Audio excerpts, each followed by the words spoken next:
Well, we said we would try that. This is a thing Keith Jarrett did. It's one of the most amazing things I ever heard. Oh, man. So that was a tribute to Keith Jarrett. Beautiful, beautiful.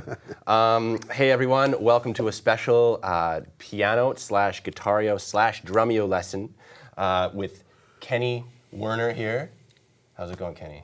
Good, thanks. We've had a really great day talking about music and talking about Effortless Mastery. For those who don't know me, I'm Jordan Libel. I'm one of the community managers of Pianote, along with Lisa Witt. So I'm really, really excited to have you here today. So we've talked about so much already. Yeah. Yeah.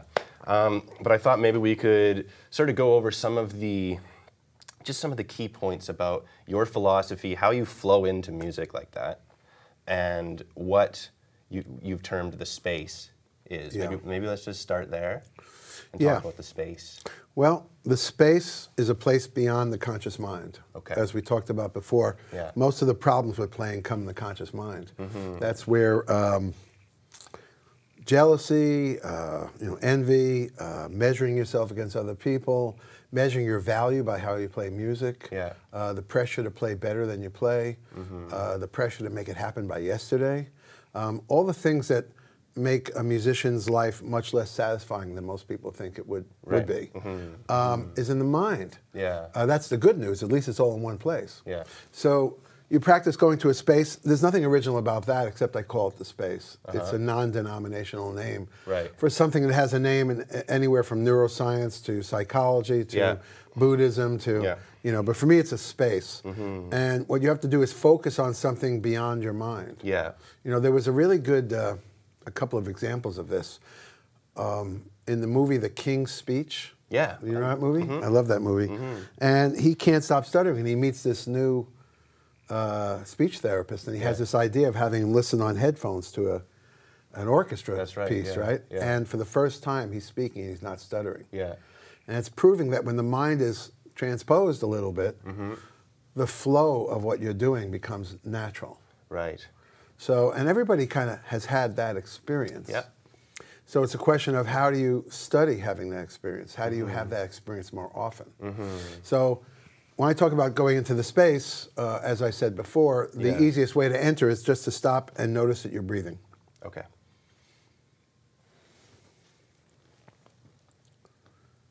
And you're not even expanding your breath, and you're not doing anything profound. You were breathing already. Yeah.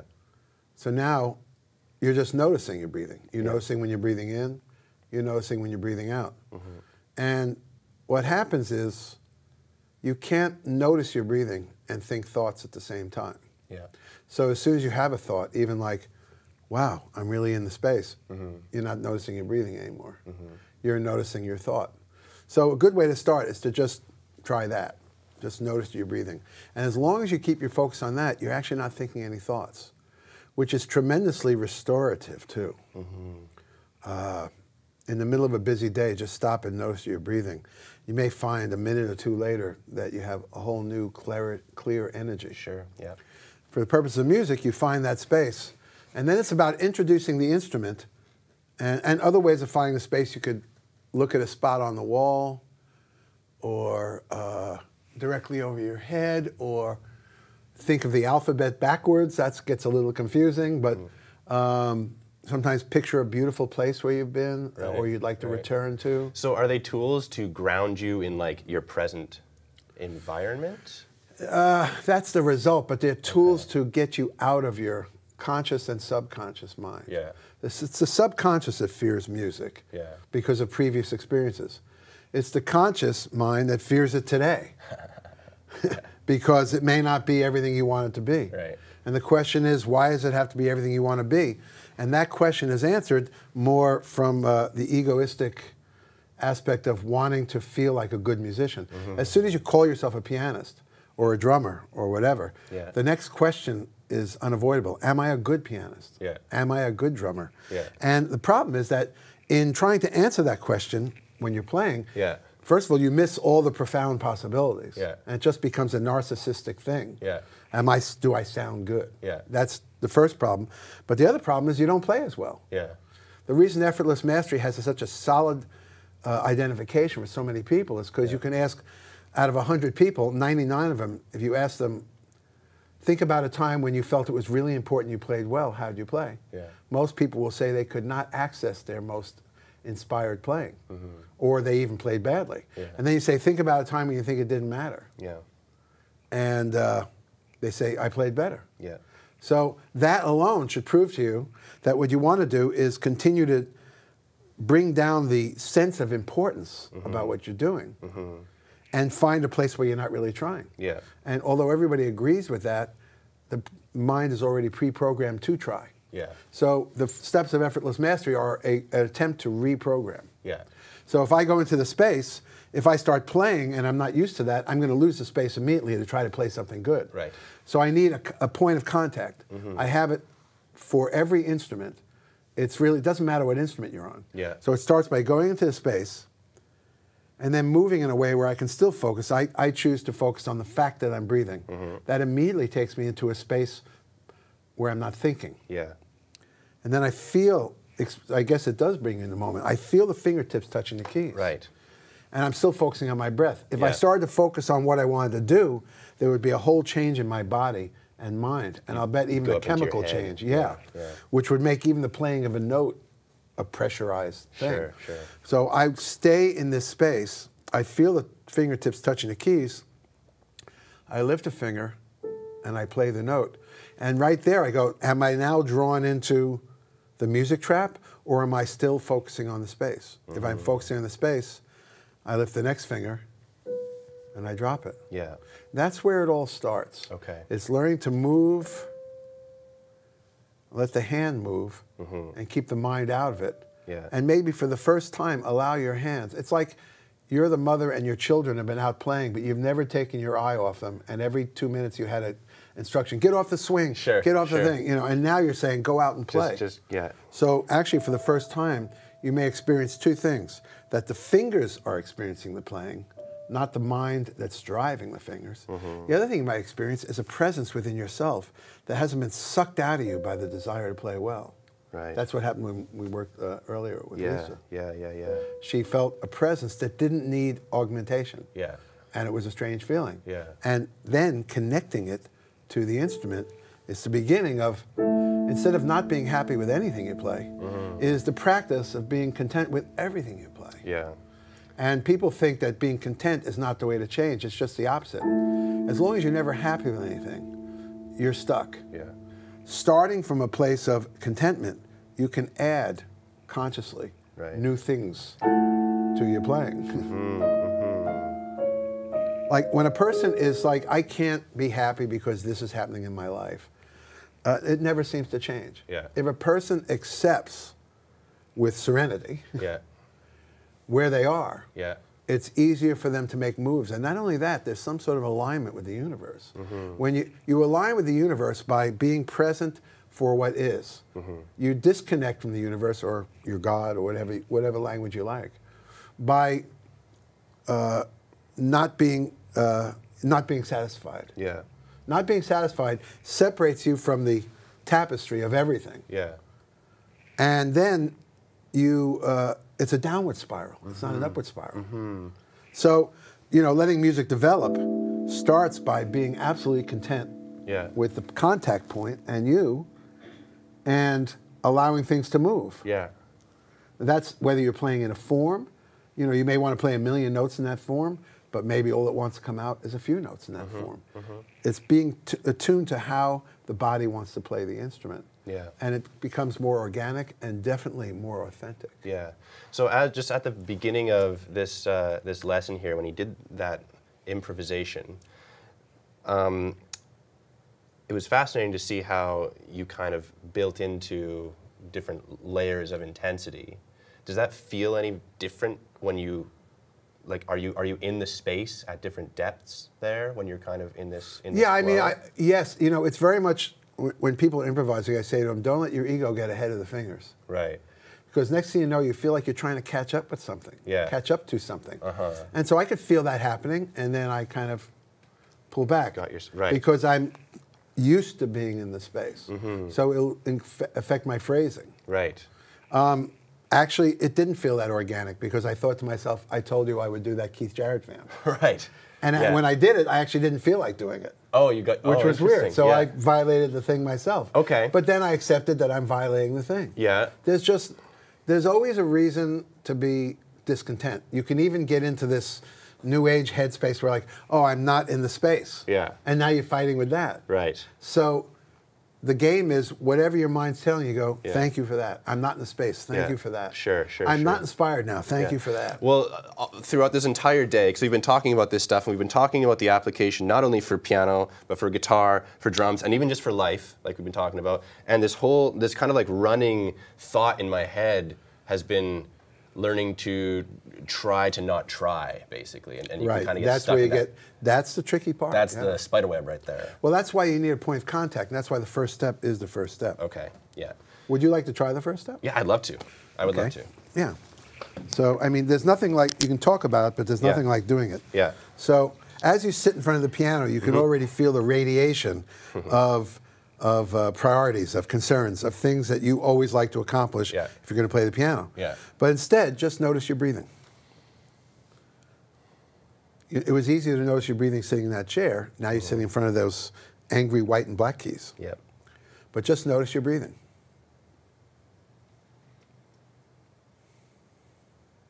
Nothing more. Don't attach any importance to it. Just notice something that was happening already. Like I said this morning, if it was traffic outside, it was happening, I would say, now just notice the traffic for a while. Breathing was happening. Now just notice that you're breathing. Now while you're doing that, you have to use a little bit of imagination. Let the right arm float by itself, not even to the keyboard.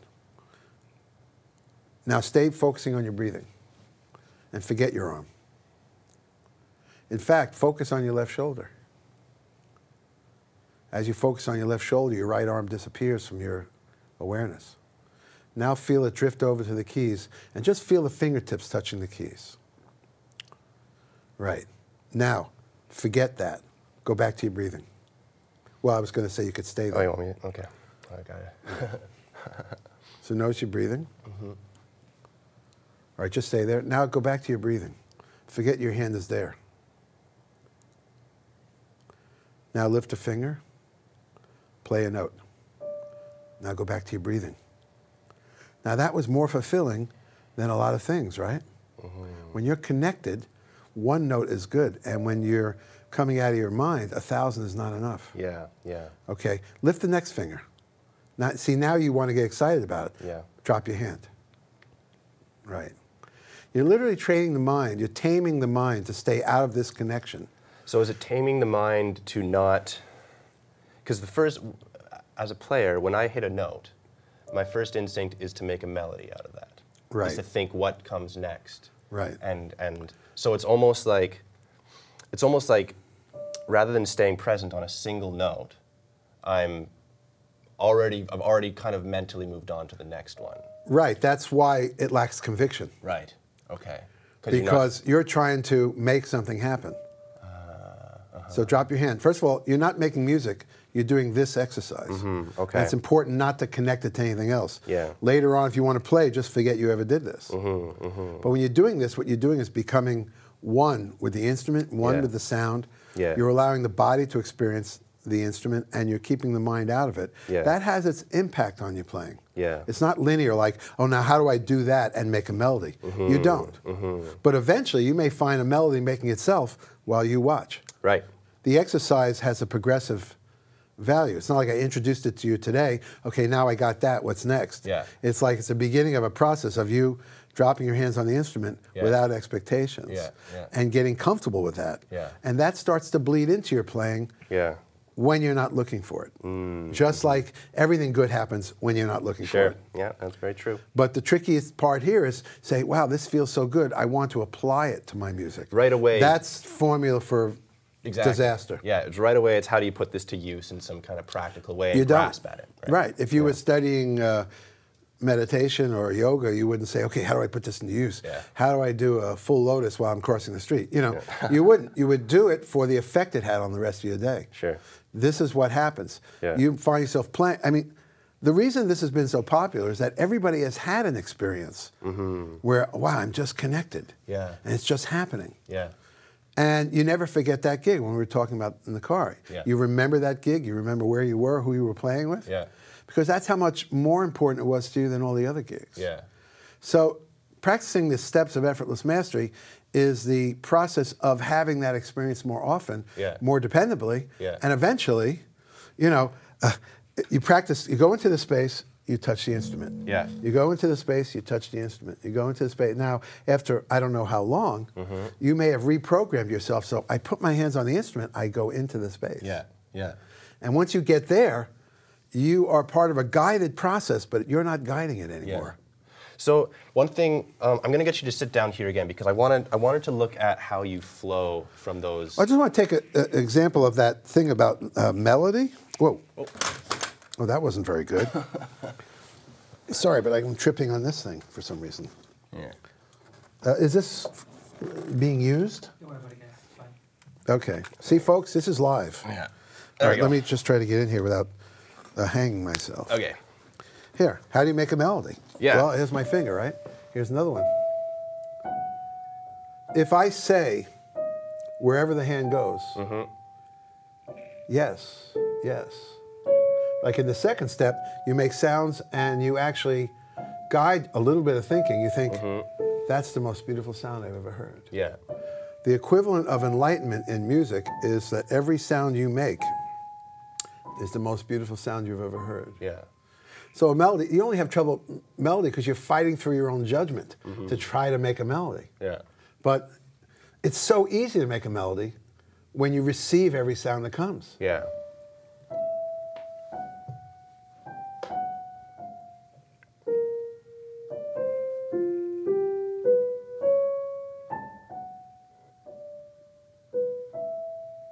And ideas flow, and what constricts them is you're judging at the door which ones are the right ideas and which Right. ones are the wrong ideas. Yeah. There's no room for that kind of discretion in a real-time situation. You just have to receive it. Yeah. And if there's something you don't like about it, you take care of that in your practicing. Yeah. So it's a radical acceptance when you're in this kind of Acceptance state. creates the flow. Yeah. You know, this is a Yeah. beautiful sound, right? But so is this.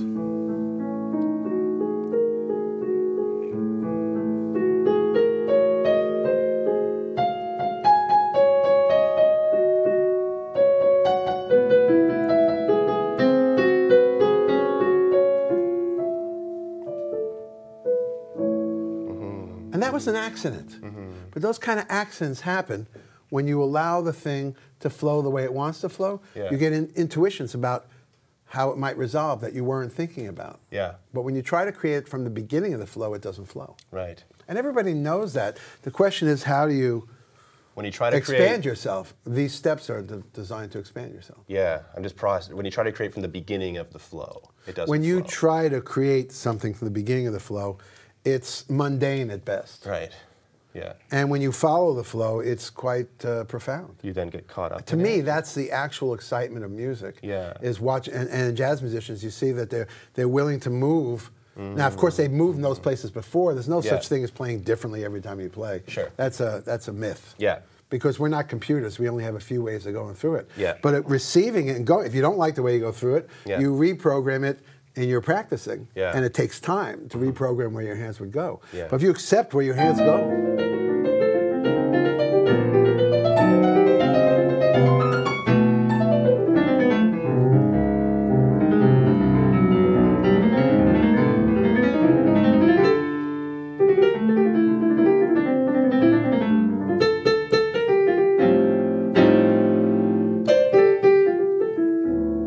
I mean, that's stuff, look, I don't, you know. Now, it's not magic because what you haven't practiced won't be played. Right. But when you think about it, it doesn't happen anyway. You try to play things that you haven't practiced, Yeah. and it just sounds sloppy Yeah. and out of control. Yeah. This way, the hands go where they want to go, Yeah. and you have to allow them to go by receiving it. Yeah.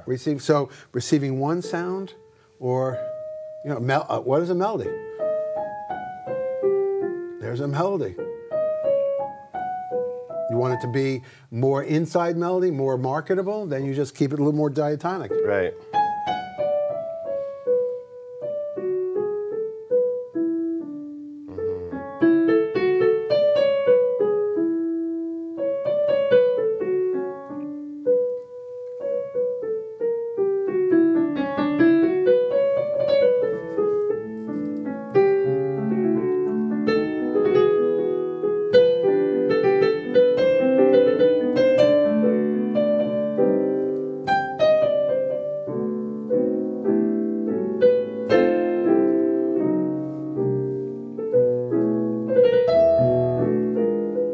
sudden I'm very harmonic. And inside, I don't think inside, outside. I put my hands down and they take me on a journey. And a lot of times it's contrast. Like I'm one of those guys when I go to a Chinese restaurant, I order sweet and sour. You know, and I was saying before, I like salt, then I like sugar, then I like salt. I like inside, outside, inside. I like the tension and release. But I'm on the toboggan. I'm not driving it. Right. And what comes out is what I prepared in my practicing. I mean, there's no accident I can play on tunes. It's just going to flow more if I allow my hands to do it. So you prepare these like pieces, and then they flow together in whatever way they flow together when you're in this. Well, you prepare language. I prepare language. Okay. Yeah, it could be the language, a rhythmic language, a time signature, or a certain rhythm. The idea is whatever I practice, you know, this is how they work together. When I practice new stuff, I don't want it to become more stiff because it's new stuff or more tense stuff. It doesn't matter how complex the music is. I'm not ready to perform it until it plays itself. And it's much more, as far as an audience, like, what is this universe? There's nothing, it doesn't seem like anything strange is going on, but I don't know anything of what's going on. But everybody's acting normal, but meanwhile they're slashing each other. They're cutting everybody's heads off, and then they walk by saying, how are you today? And like, it's the normalcy of it that makes it so compelling. If you play difficult stuff and it sounds difficult, it's like, why bother? You know? And the only, why play something difficult unless if you get it easy, it puts off an illusion or something. You know, but this is the subject. The point here is, no matter what I practice it until the hands play it. Then it might join the community of things that I might play. Okay, so that's something that anyone at home can do regardless of their instrument. I guess practice. Well, we have talked about how practice and this kind of mindset are two separate things, right? Practicing and playing are very separate. Okay. If your practicing is inspiring, you should be suspicious. Okay, there we go. You're probably not getting anything done. Yes. And also, practicing, the less things you practice, the deeper you can get into them. A lot of you guys are overwhelmed by the amount of stuff you're working on, and you don't know what to do first, and you know how long to do it. Well, once you establish at ease with the instrument, whether it's a drum, you know, if I had the drums, I would do it the same way, but of course I'm not a drummer. But it's the same thing. I go into the space, I pick up a stick. It's that I'm in the space. And I start to establish a place where my mind is at rest, my body is connecting with the act because my mind's not interfering. Now I start to test all the things I already know. How well do I know them? If I go into that space, can I play a beat? If I go into that space, can I play that time or whatever? And you work on one thing at a time, bringing it into that space, and your practicing doesn't feel overwhelming anymore. You know, it doesn't matter whatever thing you're thinking of practicing, it doesn't matter what it is. Pick one, but then go into a deeper space of focus and work on it, really find out, like I've worked with drummers, and if we do more of this, I could work, what would be very interesting for your videos, is for me to work with every instrument on some complex thing they're working on. That's the fourth step. And how to get them until it's not them that's doing it, but it's their body. You know, like the difference between some of you at home that might be playing this uber complex thing and it's stiff or it's lifeless or, you know, just technical or whatever. And then when you get to the point where the body's doing it, you're above here. It doesn't mean you can't move on stage. You can do whatever you want. The question is, one level of player has to tense up in order to make it happen. For another level of player, it's muscle memory. So if he wants to sweat, that's fine. If he wants to dance, that's fine. But he can connect with the universe while his body plays the beat. And that's what I call effortless mastery. There is mastery where people can play different styles or someone's very technical. But then effortless mastery is that you know it when you see it. Say, what they're doing is amazing, but it looks like it's all pre-programmed. I would refer you to a couple of things. There's, and I mentioned them in my book, Vladimir Horowitz playing in Moscow. I think it was around 1980, perhaps. Returning after the first, I won't spend a lot of time on it, but watch him as he starts playing this Scarlatti. He actually puts the body in a position to play the music, and then he watches. Right. It's very powerful. Interesting. Another one is Bill Evans Sure. on The Creative Process, I think it's called. It was Steve Allen interviewing him. Yeah. There's times he's playing all this complex stuff to show you how simple it is. Yeah. And then they show his face, and he looks like he's not even playing. Yeah. Yeah. And my favorite is watching So What, Miles Davis and John Coltrane. It's a TV show. Yeah. And the way each one takes their solo, they're both in the space. Yeah. Miles's has this sort of dark sensuality to it. Yeah. And Train's feels like a prayer. Yeah. But you can see they're receiving. Yeah. The work as to what the language is has already been done. Right. We just got to be receptive to it. Now, well, no, I mean, the language will come out as you receive the impulses of how you're going to play it. Okay. Is the message. Right. What it even means is not something to be thinking about at the time you're playing. Because you're superimposing something, you know. Yeah. How do we become a tree? A tree does everything, you know, a tree is not burdened by this kind of a mind.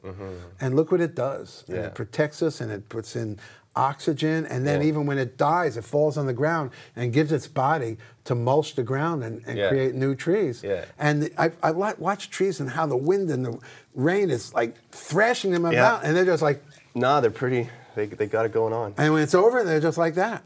Yeah. They just do their duty, do their dharma, Yeah. you know? And we can't do our dharma because our minds are always interfering. Right. So the most natural way to play is this instrument. You know, I am finally working on another book. Yeah. And after 20 years, and it's called Effortless Mastery 2, but becoming the instrument. Becoming the instrument. There's one thing much higher than being a player, Yeah. and that's being the instrument. Because once you're the instrument, it just happens. Now, you can take that wherever you want. You can be, and many players you see, they are the instrument. Yeah. Maybe they have a sense of humor, maybe they're thinking about dinner later, Yeah. maybe they're looking at someone in the audience Yeah. and thinking about what might happen later.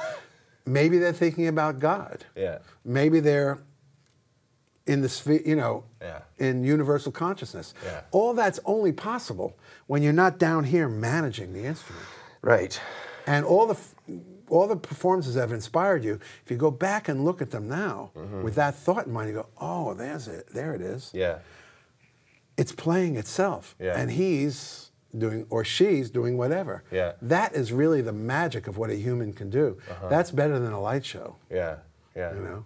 So for this is something that is accessible to any skill Anyone, level and of you can take musician. your first lesson and decide to own it rather than just fluff through it and go on Yeah. to the next lesson. Yeah. Decide, I want to know what it feels like for this to be in me. And then Yeah. for like one beat, you're a drummer.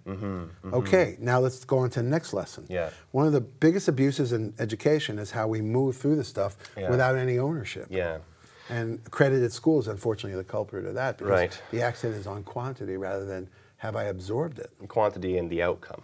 Right. Well, no, but the outcome doesn't really, you know, you may pass a test, Yeah. but you didn't improve as a Yeah. as a drummer or as sure. a pianist For sure. because you didn't allow new muscle memory to sink in. Yeah. Or being able to barely play certain types of lines over certain types of changes, and okay, you pass, but you need to spend more time until, you know.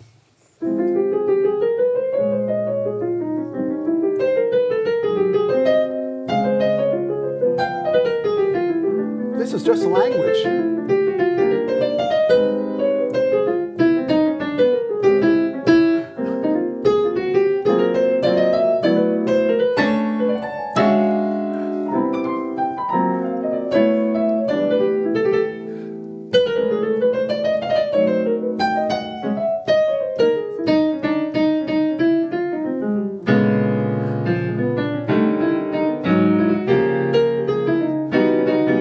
Whoa.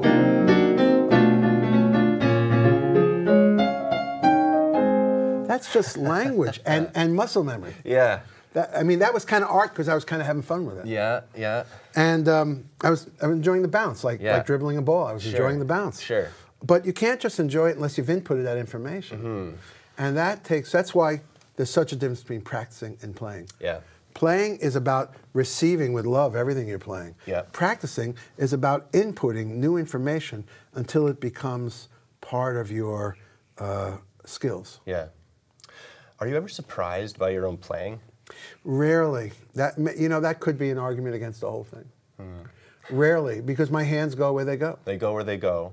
I mean, there are moments I go, oh, yeah. Yeah, well, I just saw it like there, right? You kind of had a moment. Yes. There was like an exclamation mark or something. Yeah, you know what it is? I'm so used to surprise that I guess it doesn't feel like a surprise. Oh, well, there you go. Yeah. Let's put it that way. Yeah. I am so used to following the slalom of what's going on. Yeah. That it may be just an insensitivity to surprise. But you see everything, like, I guess it seems like everything is an opportunity that you can then... Well, yeah, I mean, I've already explored trying to play all the wrong notes, and they feel just as good as the right notes when you're in the space. What so, a I mean, conundrum. what's the surprise? Yeah. I think I got to go to microtonal music to get a surprise. You know, Yeah.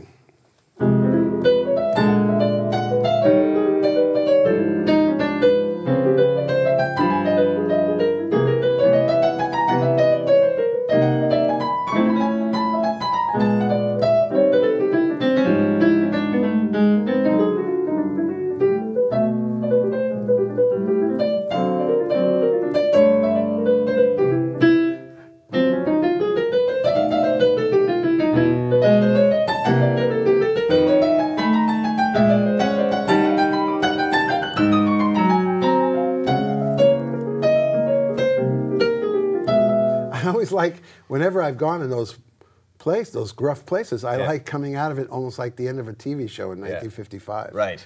But that's me. Yeah. I grew up watching TV in 1955 and 1960 and until the 70s, you know? Yeah. And now I watch Netflix. So is that's like an example of your personal style, just sort of finding its way in? It finds its way in. Yeah. Your experiences become the things that motivate. It's just attraction. It's the laws of attraction. Mm-hmm. And then the laws of, you know, in music, boredom is the mother of invention. Yeah.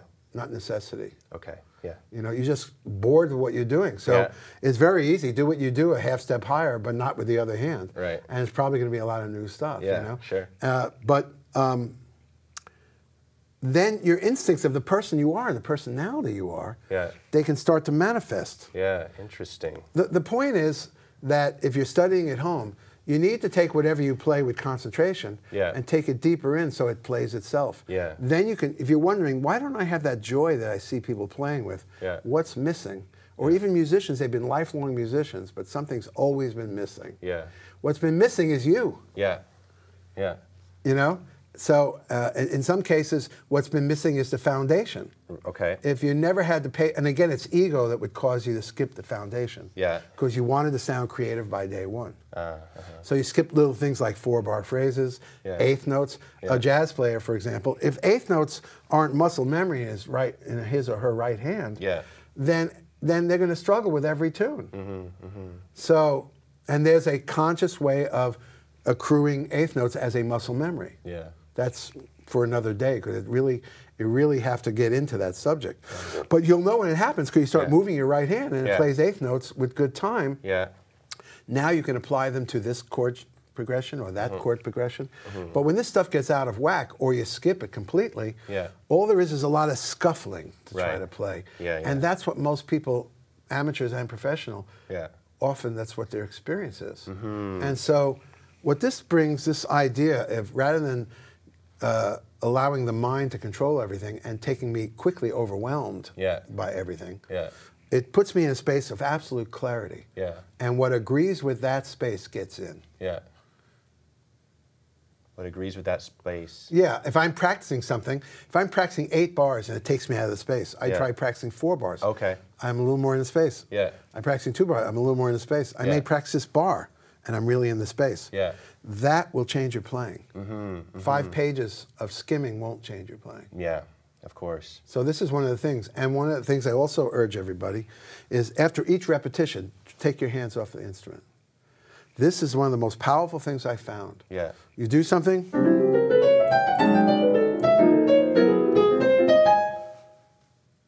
and then when you come back, you feel fresh.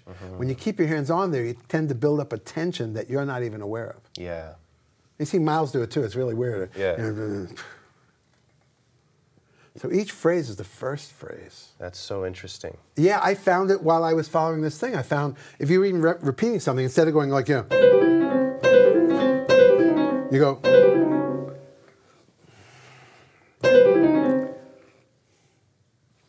And you detach. Detachment is an ancient spiritual principle of, you know, Hinduism, the Vedas, Kashmir Shaivism, Buddhism, and before that. Yeah. You know, the idea of detachment is you can be, and believe me, I haven't achieved it in my life. I don't want to give anybody that impression, but you can enjoy the world but not be hostage to it. Yeah. You can enjoy a piece of pizza but not be addicted to pizza. Right. So you can enjoy music but not be a hostage to music. So when you are... And every time you take your hands off the instrument, you are literally detaching. You're detaching from it. It creates a powerful draw. Yeah. The piano wants you back. Right. If you keep taking your hands off, the piano will flirt with you. Yeah, Say, but what about that sound? Yeah, that's beautiful. That's beautiful. And I'm also done again. What? Yeah. Oh, come back. And what happens is no matter what you play, there's no reason to like that, but it sounds beautiful. Sure. Because, first of all, my mind is only focused on one thing. Yeah. Delicious. Yeah. And then I'm done. Yeah. So when you are detaching, when you're doing this, when you do a little phrase and then you stop for a minute, are you stopping and listening to that phrase that you just played and thinking about it, or are you're just... I'm allowing my hands to go there. When I take my hands off, it feels like they're going in footprints that I already laid out. You talked about that earlier today. Yeah. It's more of a spatial relationship. Yeah. That's why blind people play so well. Because they don't They've learned a spatial relationship with blind pianists. Right. Because it's all spatial relationship. On the actual physical where keyboard. you are and what does it feel like. Right. And then I regard the sounds coming out as more of a texture than a specific order of things. A texture. Yeah. So when you're saying texture, because this is something that I talk about a lot myself, or I just think a lot about on the piano, is just the physical feeling of the keys, which I guess that's kind of what... Yeah. It's like a haptic Well, how would thing you know them if your expectations were interrupting the connection between your the fingers and the keys? Yeah, yeah, yeah. All you hear is the expectations. But yeah. Well... So that's texture. Well, no, texture is how I hear it. How you hear it, okay. Yeah, this is the physical sensation of playing. Yeah.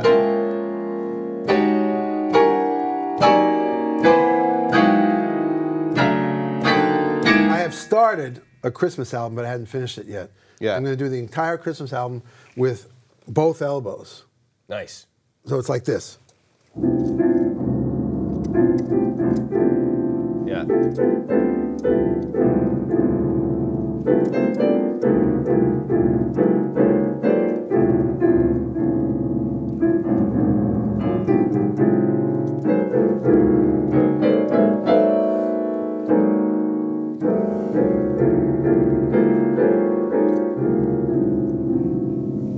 That's nice, right? That's amazing. And when you don't have preconceptions of the sound, you can come to quite unique stuff. Yeah, well, that's Henry Cowell right there. That was. Oh yeah, you mentioned that. Yeah. I won't repeat what I said. But Yeah, that's not for misconception, but yeah, yeah. But I mean, really here's cool. a texture. All right, here's a texture.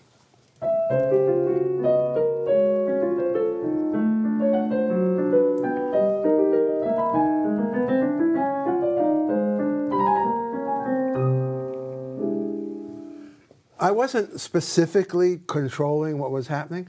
I was feeling the texture of the interaction. Yeah. So it's actually coming up a little bit, someone said before, macrocosmically a little bit. Yeah. Rather than down there controlling everything. Yeah. But when I practice, I'm very microcosmic. Yeah.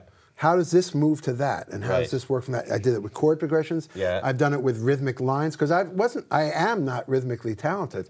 But when I realized that about, oh gosh, like 30 years ago, Yeah. I made rhythm the basis of everything I'd practiced because Yeah. it didn't come to me naturally. Okay. And now my rhythm is, for me, acceptable. Yeah. But I also came to some unusual rhythms.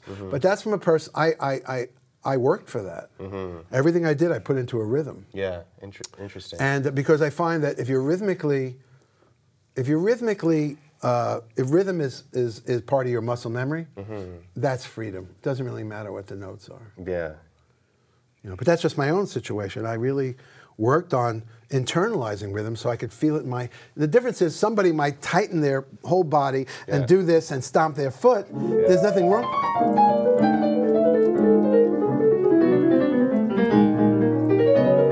I mean, I'm really doing it, but see, it's not coming out badly because the difference between that and a person for whom the rhythm is in their hands, that's a superior product. So it takes a while to put things in your hands, longer than just, You know, if you could get to the point where you're playing an example right, to me, you're only halfway across the ocean. Yeah. Halfway across the river. Yeah. The other half is you get to the point where it's inputted into the part of the body that's playing. Yes. And now it's a muscle memory. So it starts off kind of like just going to the very beginning of your Effortless Mastery, you know, 4-step system. You guys need to check out the book, by the way, Effortless Mastery. It starts with going into the space and playing simple single notes. As a single, just like treating it as just a physical action. Well, yeah, staying out of the mind. Yeah. And as soon as the mind starts to analyze, appreciate, get excited, whatever, try to make it happen, you're training the mind to stay out of it, which has had some really far-out results. Just that exercise, people will call me in the middle of the night and say, man, the piano, you know, the trumpet played itself or whatever. I say, okay, great, do the first step tomorrow morning. Don't get excited about what you played. Right. Because psychology plays such a part in this. What happens the night after a great gig? You feel like $1 million. No, but what happens the next gig? You feel not, you're anxious. That's usually when you have a terrible gig. Because you're expecting the great gig from the other night. Instead of realizing what got you there was detaching the brain and going into that space, and now you think you're expecting a result, and of course that's the day it doesn't happen. Right. That's sort of the psychology of it. A good example of that is shooting darts. Okay. Now you don't have to be a professional, but everybody has that moment where a split second before they know everything's right, the arm is right, and when they let it go, they know it's going in there. Yeah, absolutely. Right? Now, where does the next dart go? Like at the base of the wall. Yeah. Your attempt to recreate that creates an inhibited action, which it never works.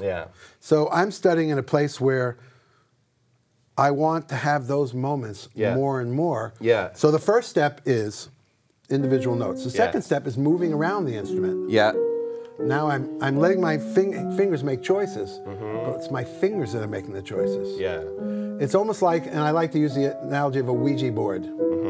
Whenever somebody puts their hand on a Ouija board, they're convinced that some other force is moving it. And so with that mindset, indeed, some other force is moving it. I don't know what it is, but it's not their conscious mind.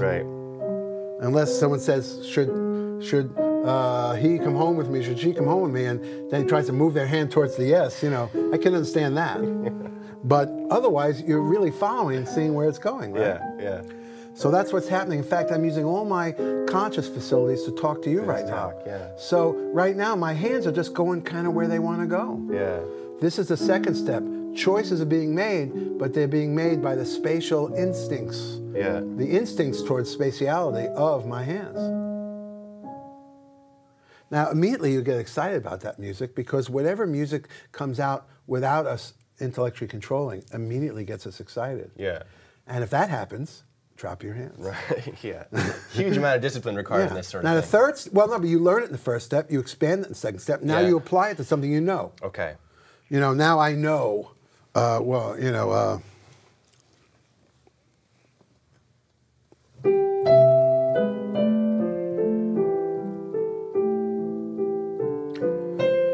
I really know this, right?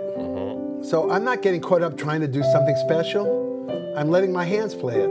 So the third step is playing something specific, but you have to know it so well that you can take what you've learned in the first two steps and not be part of it. So what?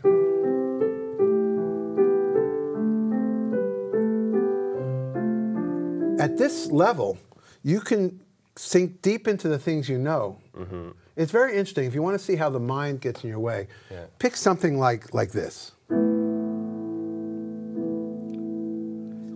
And see how long you can do this without expectations. You know, how long is it before your mind's going, okay, where should I go? You know?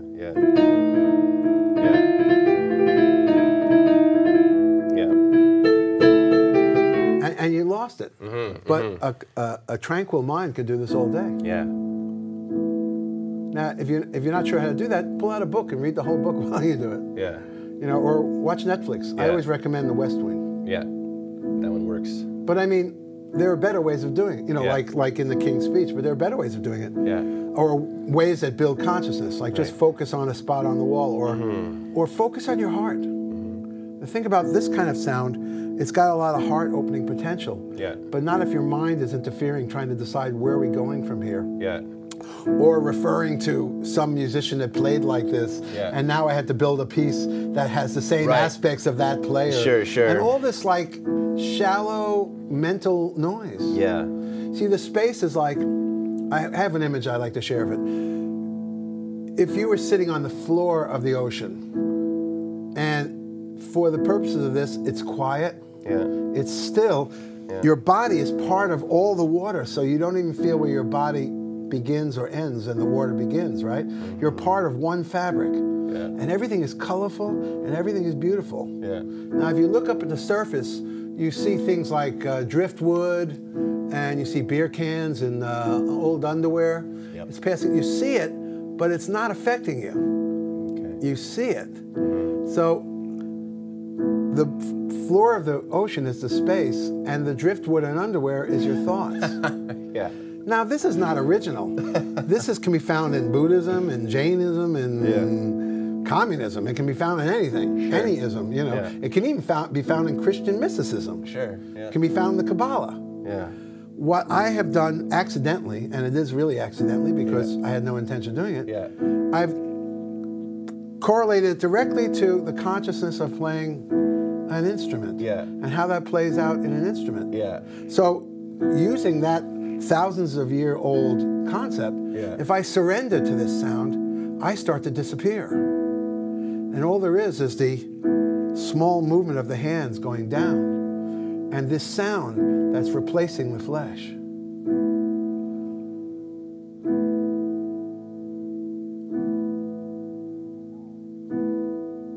Even you can get like a little trepidatious because you're trying to keep doing it, and now you feel the insecurity of that. No, just go with the downward motion, and every time the sound happens, let your ears drink.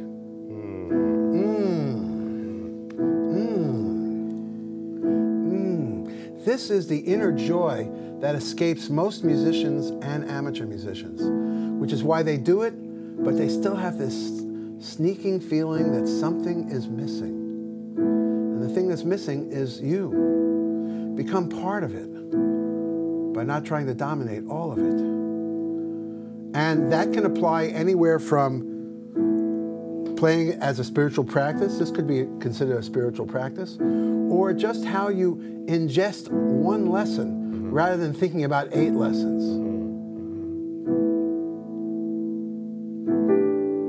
And when you do something, there are some musicians that are like this. The slightest move. I know when I'd be listening to Wayne Shorter or Joe Zawinul, and I noticed that the slightest shift felt like the earth changed its axis. But people shift so much because of the restlessness of their mind that the whole thing starts to add up to nothing. Dribble. Or as they say in some of the scriptures, dust at the elephant's feet. Thoughts. I wish I could do it in my life. I mean, I'm a raving lunatic, neurotic mess. Okay, so nobody should get the wrong impression. But in music, I have a pretty easy understanding about it. I think you got it here, man. It's better for me to feel the space than it is for me to play well. That's a very mature decision. Because it starts to get, why do we play? Most people, it's for some form of narcissism. It's somehow we attach our value of what we are as humans to how we play, which is a sin, by the way. If there is such a thing as sin, attaching your value as a human, you know, in the Kashmir Shaivism or Hindu or whatever, I don't even know what title to put it, they think, of course, reincarnation, that a human birth is the result of numerous incarnations and great, great merit to have attained a human birth. So to me, to value that human birth by something as insignificant as how you play a musical instrument is a sin. You dig? I certainly do.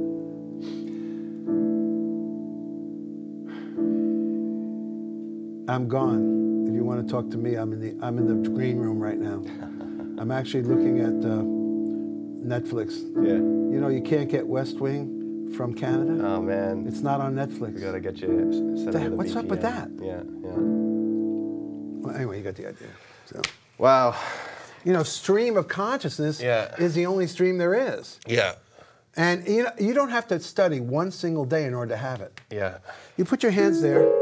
All you have to do is become one with it. It doesn't matter whether it's music or not. Yeah. There's a therapy here for people to become whole and directly connect to their heart. And it's not even dependent on, I believe the steps of effortless mastery are potentially a new somatic discipline, like Reiki or Alexander technique.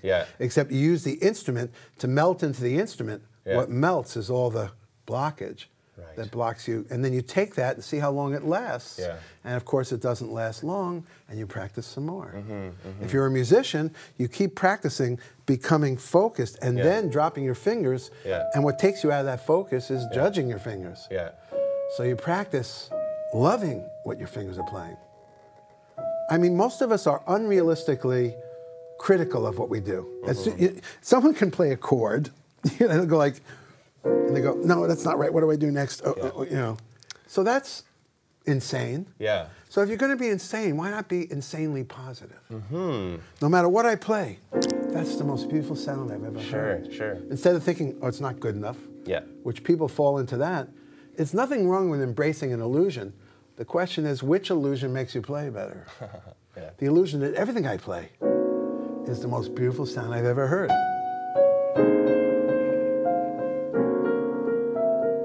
See, that was an accident. But accidents happen all over the place when you're not afraid to move. Brilliant. Man, Kenny, this has been a really incredible day spent. Well, I'm sorry, we've been doing this all day, so if I've been a little talkative, folks, forgive me. You should have caught me in the morning. It was really cool. Okay, so before we wrap it up, coffee. because we do have to wrap this, unfortunately, how does everyone online find out more about this book? We got Effortless Mastery. Effortless Mastery you can get at Amazon or anything. And there's a 20th edition you were just talking about. Yeah, they're out of them now. Okay. It's now the 21st year. So 21st year now, so we're in the future. I have a YouTube channel. Okay, so how do we find that? Also on my name, Kenny Werner? channel. I don't even know how you find a YouTube channel, but I have one. We'll link you. And a lot of my lessons are there. Also on May 11th, I did a Google Talk in March, and it will be unveiled on the Google channel, May 11th. Okay, that's just and I don't know when this will. Yeah. Also, I have obviously a Facebook page. And a Patreon site. Patreon, nice. And there's a lot of ways to hook up with my lessons. And the Institute, right? The Effortless Mastery Institute, I'm the artistic director of at Berkeley. And what I'm trying to do is take this into a new paradigm for music education and possibly affect education. Well, I think you're onto something. I really do. Anyone that wants to find out more about this stuff, I'm going to post some info about some of the stuff that we just kind of touched on, even some of the things that you cited in our Pianote forum. If anyone's got more questions, you can email me, jordan@pianote.com. Kenny, it's been a... Jordan is with a U? With an A. Jordan. Oh, okay. No, I mean, I know another Jordan. It's Jour. Really? So I'm glad we cleared that up. Jordan. Yeah, I guess Jordan. Yeah. Well, Kenny, man, it's been so great. Thank you. Yeah, thank you so much for joining. Fun day. All right, guys, take care. Have a great evening. We will see you around. Stay tuned for more awesome stuff.